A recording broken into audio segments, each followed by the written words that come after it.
Hello and welcome to Brain Injury Bites, where we provide help and advice for people after a brain injury. Hi, I'm Ashwini and I'm a trustee at Headway Warrington. I'm also a senior associate solicitor focusing on catastrophic injury, including brain injury. My name's Brooke and I've lived with a traumatic brain injury since 2007. Thank you for returning to listen to part 2 of this interview. I guess one thing that, especially in this day and age with social media the way it is, Instagram, etc., you get so many people peddling so many different things about nutrition and miracle foods and, try this, do this. And it's hard to know what information out there is sound advice and what's based on science, what's based on fact, as opposed to what is just a bit of a fad, or there may be a kernel of truth in it, but actually you'd need so much more of this and all the other things around it.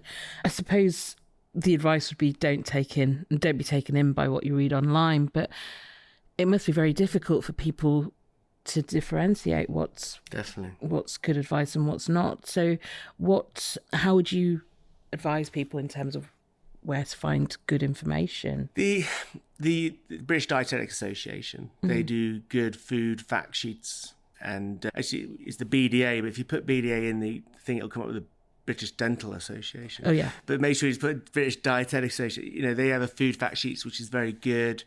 Their sort of website, the Nutritional Society, it's sort of generally quite good. And if you are got a dietitian, is to listen to your dietitian. So, I mean, it's interesting how you say how you can be influenced. I remember I was seeing sort of one client and their support worker goes, I go on this milkshake diet and it's really good. And they just latched onto that and then that's it. They're on the milkshake diet. Yeah. They're not listening to a dietitian because we kind of probably saying stuff that they don't really want to hear in some aspects. But that's the human thing, that you take the path of least resistance. Yes. Yeah. And what was that juice thing that was probably about 10 years ago now? Everyone was on that juice diet. Yeah, there's all sorts. Yeah, there's all sorts of sort of fairy diets, and but then if you taking out off complete food groups, don't eat gluten, don't eat dairy, And I guess there's a lot of misinformation around as well, like with gluten, definitely, as to what a gluten intolerance actually is, or is it something to do with gluten itself, or is it that people are overdoing it on certain types of food, of which gluten forms a part, but isn't necessarily the key issue. Definitely. So yeah, it must be quite challenging, I guess. Yeah. Also, just trying to dispel certain myths. Definitely, and other sort of websites are good, like the NHS website's good. But as we spoke just before, doing this, the YouTube are brought out a sort of a health YouTube, and the people that are on that health YouTube, I think it's a ribbon or such, they are vetted. The content's looked at, it's scrutinized, so it's good evidence-based because they are registered by the doctors, who the doctors are registered with, the nurses, as such, allied health professionals. So that's a good source, and that's a growing sort of area. That's good that they're vetted, because you get all sorts on YouTube. You get some 19-year-old personal trainer telling you what you need to eat and stuff, and definitely. And it's, you kind of get, what's interesting is that you get all these sort of personalised nutrition, and these companies, especially with this new drug Ozempic and on all this lot, that they you buy, it's, I'm not saying it's not good, it works, it is what it. What is it? It's basically it's you can have a tablet injection, and it creates a hormone. It's a hormone that helps to reduce your appetite and also increase your insulin as well, so it can help you to lose weight. Yeah. But then you get these companies that are selling this package, and you look at we give nutritional advice, and then you go and check out the person who's giving nutritional advice. He goes, I'm a personal trainer, I've done a nutrition this. I mean, they probably know this stuff, but they're not vetted. Right, they haven't got the allied health, the health professional council. Yeah, in the same way that dietitians do. Yeah. And I found from personal experience, like messing about with your food and like, what's it called, the protein, Atkins diet. Right. I went on that for a while, and you do lose weight on that, but I just found myself so tired, and like I have someone that's suffered particularly badly with fatigue, and it's just like If you don't get your correct nutrition in when you've got fatigue, you find that like it crosses over into everything. So like your thinking slows down, and you just struggle to get through life basically, and all that's just for what someone told me on YouTube. Water weight there rather than yeah. Possibly, and everything. Like I say, everyone's different. When we say a balanced diet, it's not this. Your balanced diet may be different to someone else's. Yeah. And it's trying to find out what's right for that person. And it's not just the balance of nutrition and the nutrients. It's the balance within their life. What they're doing, are they really active? Or they're not so active? Are they going out and doing, how are we going to fit it within their lifestyle? Yeah. It's getting the whole holistic. Absolutely. And you used a term before, you talked about the emotional aspect. And I think that's it. Food is such an emotional thing. It's intrinsic to our culture. It's intrinsic to how we socialize. People come together for meals. It's got a huge emotional value attached to it. So when you were saying before, we're not just robots. We don't just eat put food in. There's so much more attached to it. And that can be, I guess, very difficult again after an injury, because you've already been through so much and, you're trying to get back that control in your life, but also people around you trying to sort of help you feel better in any way that they can. And you're probably also mourning the sort of person that you've lost, or other people again might be doing that, because like Brooke, you've said, Brooke after injury is very different to Brooke pre-injury. And there is a grieving process that goes with that. But that can be quite difficult. And then, you mentioned about emotional eating, and I guess it comes to the point of trying to encourage people to eat mindfully and intuitively. Why are you eating this? Is it to nourish your body? Is it to nourish your soul? Is it because you're stressed about something, you're anxious about something? And sort of understanding why you're doing what you're doing in the first place. And that's where it's good when you work with these sort of psychotherapists, psychologists, that, working with them to find what the actual sort of, reason behind a behaviour. Yeah. And especially in the early days, I have one client who's in a wheelchair, really struggling with his weight, and he can't get out. And so what does he do? He's bored, he's got no activity, he's unable to do stuff. So his emotional thing is to go and eat. Yeah. And then that has that compounding effect. Mm-hmm. If there's something else, if socialising involves, going for meals and stuff as well, I don't think socialising is something you ever want to let slip from your life, because no. You're doing it less anyway, and you find it harder to talk to people, and it's just, I think isolating yourself is one of the worst things you can do after a head injury. Yeah, and that's what people do, feel very isolated, and some of them turn to something like food. So coming back to what we were talking about before, and it's something that we touched on, but then I think we sort of went off on a different tangent. We started talking about different foods and nutrients that can promote brain health and recovery. So you mentioned about the omega-3 fatty acids and the antioxidants. Are there other sort of nutrients or specific foods that would help people with that, with promoting that healthy nutrition and recovery? Okay, so we got the sort of the fatty fish that we call it, the fishy fish, the omega-3s is sort of crucial. Then also you got the sort of the green leafy veg, but to be honest, everyone says health, it's always green leafy veg. It is really, really good. You got some things like sort of the spinach, you got kale, you got cabbage, and it's really spring greens. I always remember greens with my nan, Sunday lunch. And they got sort of all the sort of antioxidants and vitamin sort of K's in there and such. So also sort of berries. Okay. So they got something called sort of flavonoids and lots of antioxidants. Again, what we talked about, the stress to kind of prevent that oxidative stress, to get hold of them sort of free radicals that from, reduce inflammation. And so these like sort of blueberries, blackberries, and, but sort of generally the berry fruit. Also sort of, eggs are good sort of nutrition, they got sort of, and good for sort of neurotransmitters. And small amounts, for giving people a treat, dark chocolate, is a nice sort of thing, a nice square dark chocolate. Yeah. Should it be sort of more thing. than 70%? Well, yeah, it depends on how you like it, but yeah, more than 70%. But I'm not saying everyone go out and eat dark chocolate. I'm a bit worried now. But it is, it's nice to have a sort of square sort of often. But it's more talking about the flavonoids, the antioxidants that are in these sort of foods that sort of kind of help. And there's a sort of also turmeric. People talk about turmeric. So I know, we talk about sort of misinformation and that, but turmeric, again, it can create a sort of an inflammatory sort of effect. It's called curcum. Curcumin.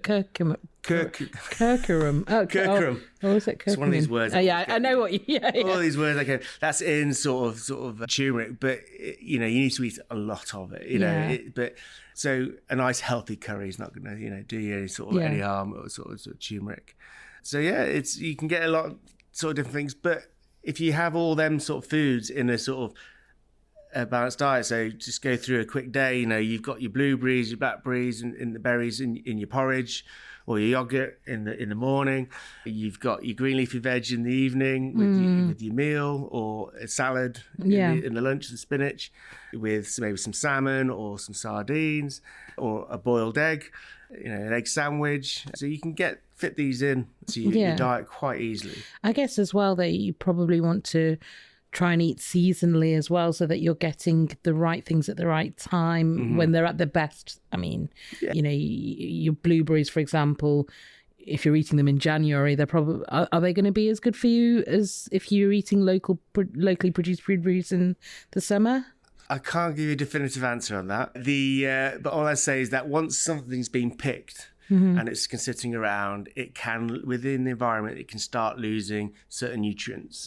That's why actually frozen. I was going to ask, good. Actually, is frozen? Would you recommend frozen? Because usually they process in a good way. Just chopping up, they're not adding anything to it, and then they freeze it pretty much sometimes in that same day. As if it's fresh, well, how fresh? I mean, it could be a week down the line or down, and it's been sitting in there. Depending on the environment, it can lose vitamins and nutrients, and I always say frozen's great because especially if you forget to eat things and it goes moldy and saving money, especially in this day and age with with the prices of everything. Invest in a decent sized freezer. Definitely. That's something I don't have. My freezer's tiny. Oh right, you got one of them little small ones at the top. It's not that small, but it's just jam packed with stuff. And it's like, for instance, like the mixed berries, you may take it out the night before and you can put them on your porridge or your yogurt, so, and just you can get these steam bags of sort of vegetables as such. But if they're sitting around a long time, so if they're looking a bit old and wrinkly on the old shelf, I'll probably wait to get a bit more fresh. In a typical plate, what should people look for to put on the plate? All right, so there is, I would say, is the go-to way of plating up some food. And that would be sort of half your plate vegetables. Quarter your plate your meat or your protein source, or whether it's beans and pulses, whether you're vegetarian or vegan. And then your starch, your carbohydrates. So if you're doing queen, you've got salmon, you've got good omega-3s, you've got some salad, it's got some spinach in there, and then you've got a sweet potato or a baked potato there, and that's perfect. In the sort of a balance, you got your greens, you got your carbohydrates, you got your protein, you got your healthy fats. But you mix and match things up. You can get some cooked veg, you can get different carbohydrates. You can be very creative with air fryers. Are great to be creative with potatoes. But in the way of sort of specific foods, it's probiotics. So getting that, so yogurt, getting a good sort of the healthy bacteria into your stomach, because they have this, starting to get more and more information out there that you have that sort of brain and gut sort of gut brain connection, they call it. What are they called? Yakult and little drinks. Or Actimels, Yeah, they can be. I mean, if you eat, again, always going back, is like if you eat a good sort of health diet, so you got some sort of yogurts and you eating vegetables and oats, because fibre is what the bacteria feed off, the sort of, which is good. But if you want to kind of top it up or make sure you got you can do Yakult for 2 weeks.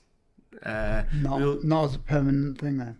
Well, not so. If you like, you sort of having yogurt. I mean, like Denon and things like that, or a yogurt drink, or you can do sort of Yakult if you want. If you don't like this sort of yogurt, you have not having them sort of foods. Just trying to simplify it, because that's one of the things I've struggled with is, you get all this information, but then like what rigidly should I stick to? So like, you want to get But does it need to be rigid?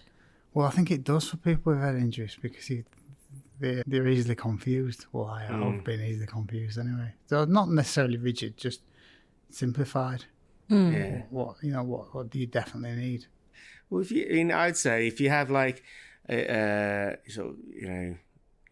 yogurt, there's lots of different brands out there. Yeah. That's sort of, let's say, probiotic, prebiotic on them, sort of foods that you can eat as part of your balanced diet. Again, I wouldn't go out and buy lots of supplements. Yakult is a borderline sort of type like that. You can get things like a yogurt drink, a Denon, which you can use as equivalent to a yogurt. I'm saying yogurt a lot, sort of thing, but I'm not promoting that. But it's a kind of create. But with that, you're going to have your vegetables, the fibres, important. One especially for your bowel health. Do you have as many colours on your plate as you can? Yeah, Is that eat possible? the rainbow. Yeah. So they say that the different colours or the different types of vitamins, and so it's try and get as not all green leafy veg. And definitely not all beige. No, yes. That's the fried food. That's all the beige. But every now and again, you need some beige food, don't you? Because every now and again, you need to. That's for your mental. With emotion side your mental food. Health thing, right? Yeah, it's you need something that you enjoy. It's just it's just not every day, or every other day.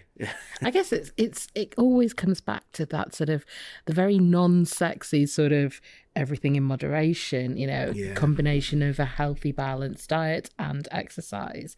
And that is the key to good health overall. But it's so difficult, I think, in this day and age when people want, like we were saying before about the quick wins, the fads and stuff. It can be quite difficult to keep trying to push that message of actually, just stick with something longer term that is healthy and balanced and intuitive and mindful, and the results will come over time. I think, we're in such a fast-paced society now that we want it all now. And that's what you get with yo-yo dieting and things like that. You get that quick fix, the Atkins diet, Brooke, you said, and then you lose it. Then it's not sustainable. You want a sustainable food that you enjoy, and what you can swap in and out. And to sort of have that consistency, that sort of. You end up having dreams about bread. Sorry, how's that? On the Atkins diet, I used to have dreams about bread, buttered bread. I think though that's the thing, that if you say to somebody you can't have that, then you only want it more. And I found this when I started going down a very sort of mindful eating journey. The minute I stopped saying, right, I can't have this, I can't have that, it almost became a non-issue. It's like I don't really feel like that, so I'm not going to have that. But it's not because anyone's saying you can't have it. It's just don't eat it, don't want it, and it works. But it's a longer term approach. Definitely, and that's why we're dietitians that we work with sort of our clients is, we try and still keeping the foods that they do enjoy. I mean, I had one client that was so scared to see me because they thought I was going to take his takeaway away from him. Well, I said no.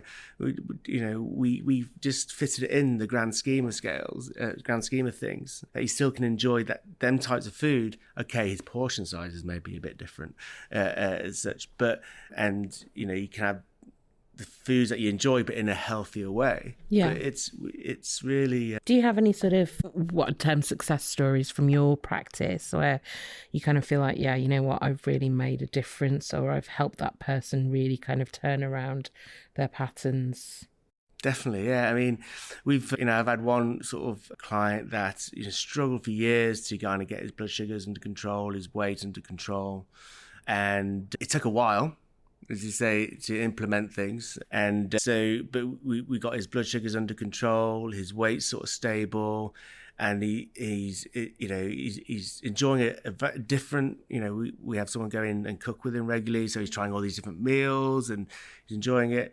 And this was a gentleman I was saying earlier that he ate fish and chips. Literally, I think he ate out 12 times a week. Wow. And a lot of fish and chips. Well, not always fish and chips, but at least 4 of them were fish and chips. And it's taken a good few years, but now he's only eating a couple of times a week. He's actually cooking food for himself, and he's making sort of sandwich, and which is more sustainable financially as well. And who I think she lost over a stone within over sort of 6 months, because we helped to kind of help her to create her own meal plan with the support workers. So we created it, and also they are a sort of celiac as well. Okay. So it's helping to kind of to do that, to kind of keep the sort of the celiac disease under control. And obviously the symptoms from that, the quality of life has improved. Yeah, they're out more, so they're doing more exercise. And I've got loads of exercise. I'm joking, but it can be challenging. Something that's really helped me in the past is MyFitnessPal, where you're putting everything that you eat into this app on your phone, and it's not the app that's doing it, but what it does is it makes you aware of what you're eating, because sometimes I just graze and stuff, and if you put everything in there, it gives you one, it makes you more aware of it, and two, it tells you how much protein you get, how much carbohydrates and stuff like that. So it can be sometimes even just on a piece of paper, or what, because sometimes people, if you put it in FitnessPal, they don't know what calories are, they don't know what protein, and it's all a bit much. But because you've got that understanding prior to brain injury, and even just writing down and saying, you don't remember. Someone says, what you eat yesterday, I'm like, I can't, but you miss out. I had that chocolate bar there, or I had that sneaky packet of crisps, or how much of that. I had 4 meals yesterday instead of 3. You can actually see what you actually eat. And remember, years ago, you had this Gillian Keith, and they put everything on your table. Oh, good Lord, that woman. It was just crazy. You see it, but she was scary. You got to remember to scan it in as well, though. If you're cheating on the app, you're only cheating yourself. There you go. And that's what a lot of people, I think it's a lot of psychological behind it, is that people block out some stuff that they may have eaten. Or it's human nature as well to sort of almost lie about it, because they feel shame, or they feel like they're letting you down, or they know that they're perhaps letting themselves down in some way. And definitely. I have one client that is just adamant that, I don't eat much at all. But they carry on putting on that weight. So it's like trying to get into the grasp of why, when or where and how is he's getting them sort of calories in. So it's always like a game of chess as well. It's always not a game of chess, but I mean, trying to work things out for different people. I feel like your role is it's not just limited in a way to dietetics and nutrition. I think there is very much a psychological element in there as well. And that's why we're just so grateful for the MDT. Yeah. Working with sort of great sort of professionals, and, to work together. And it's a great environment to do that. Yeah. Well, that's been really fascinating. Thank you so much. But before we go, we will put your details on the show notes for this episode. But perhaps if you'd like to just give people your details now, so that if they want to get in contact with you to discuss your services or have any questions, over to you. Sure. So I'm Tony Ward. I'm a director of Neuro Rehab Nutrition. The website is pretty much neurorehabnutrition.co.uk. You can contact us through, there's an info tab there, and my email is what my business is, so it's tony@neurorehabnutrition.co.uk. So, if you got any questions or you want to sort of ask anything, just give us a call. Brilliant. Thank you. Well, thank you so much again for that. And we'll see if we can also find some fact sheets off the websites that you recommended that we can put on the episode notes as well, to help people if they're looking for information on nutrition and good nutrition from recommended sources. Yes. So yes, we can do that. But thank you very much again for coming to join us. An absolute pleasure. Thank you. Please don't forget to follow, subscribe and share our content. If you do have any suggestions for topics that you'd like us to cover, why not drop us a line at hi@braininjurybites.co.uk.